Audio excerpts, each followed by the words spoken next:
While I was going through that process of identifying how I could subdue the pain and deal and live with the pain, I was treated with small to gargantuous amounts of pharmaceutical medication, i.e. Percocet, OxyContin, Oxycodone, OxyContin. I was up to 720 milligrams of OxyContin at one time. Man, that's almost Rush Limbaugh size amounts. It was pretty hardcore. Yeah, I was getting 270 pills a month, and I couldn't possibly ingest all of them. I had quite a number of them when I decided I was done with it. I didn't care if it killed me. I was going to be off all that medication because, well, number one, how do you have a life? How do you have a life when you're in a vegetated state? And then you're having to walk around with a bowl because you're going to throw up any minute. You know, that stuff nearly killed me. I was suicidal.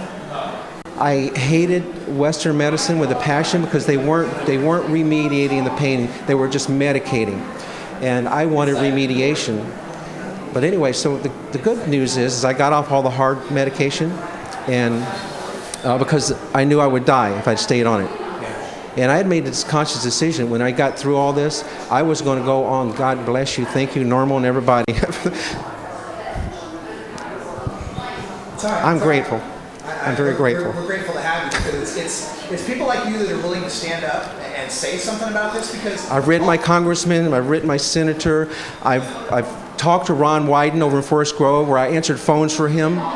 You know, they pretend like they don't hear you when you say, hey, what about this stuff? You know, besides the medicinal effects, what is this about criminalizing good people? What the hell? My best friend in life, when he was 17 years old, he hung himself in jail. He was put in the Orange County Jail in Orange, Texas for half of a marijuana cigarette in 72, before it was made legal to have 3 ounces here. Anyway, they threw him away. They said, you're going away for a long time, boy. He hung himself in jail. Yeah. And you know what? Orange, Texas, according to them, was better for it. That was the attitude. My best friend was to throw away because he chose to medicate with a little bit of marijuana. He needed it. So on that count, I mean, that's got nothing to do with me here now. That's just a story, but it's very real. It's very real.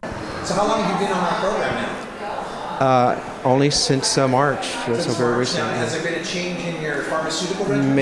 Major. I don't aspire to. I don't have that nightmare of having to go down to the pharmacy and fill another prescription. I don't have the nightmare of having to go and have a doctor look at me in the face and wonder. It doesn't have to say anything, but wonder whether or not I'm just another freaking addict, you know, seeking medication rather than trying to deal and cope with pain.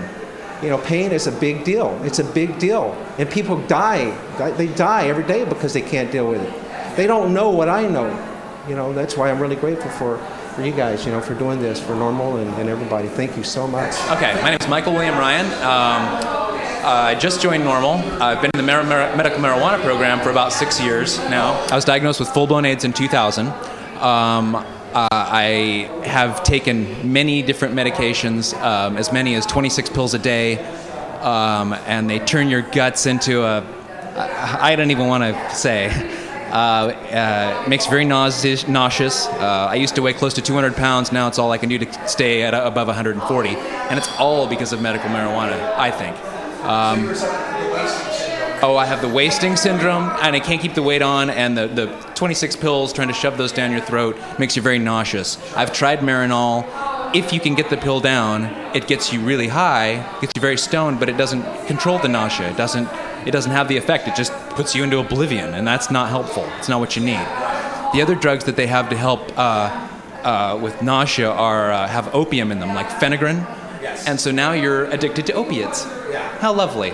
And when I first got diagnosed, I had a severe dehydration, and I couldn't stand up long enough to make a piece of toast without collapsing to my knees. And now, with of course, the medicine and the marijuana to allow me to take the medicine, I have put on my weight, I am working again, I can pay taxes and be a part of society, whereas before I was just laying in bed sucking up resources. Right. So the marijuana helps not only with the primary condition, but also the side effects of the drugs. Absolutely. So it's just all the way around a real win-win situation. And like I said, I've tried the pharmaceuticals, tried the synthetic Marinol. It doesn't even come close. And as far as the expense of the Marinol was ridiculous. Yeah, it's like, what is it, $20 a pill? It was $20 a pill, my copay was, I already pay close to $1,400 a month for just the medications that I'd have to take. To top it off with another several $100s worth of copays, it was just ridiculous. So it's really, really helped. When I was a boy, there's the picture of the needle and the joint. Yeah. With the circle and the cross through it, So right, yeah. So if you it's all the same. It's all and everyone has been trained to think that it's all the same. It's all a lot of it is propaganda. Unfortunately, I think. Sorry, Dad, but my dad ran an advertising agency for 40 years, and he actually did some anti-drug work in the 80s for the state of Oregon, and got awards for doing those things. And at the time, him and I were at odds over whether or not it was all right to smoke marijuana. Now they've come completely 180 degrees. They support the idea that it can help medicinally. We've had family members with cancer who it's gone from them, being the worst thing that they could talk about to them saying, hey, maybe you should try this. It helps our son. So. Yeah, it's really amazing. Really, it's the wonder drug that works wonders. It really is. And what you guys are doing here is just awesome. I really appreciate it. Yeah. Thanks for your story. Next month, the whole process begins again as the volunteers of Oregon NORML work to help as many medical marijuana patients as they can. As we grow, we hope to hold larger meetings, more often, and in more locations throughout the state of Oregon. You can help us. To learn more, visit www.ornorml.org on the internet.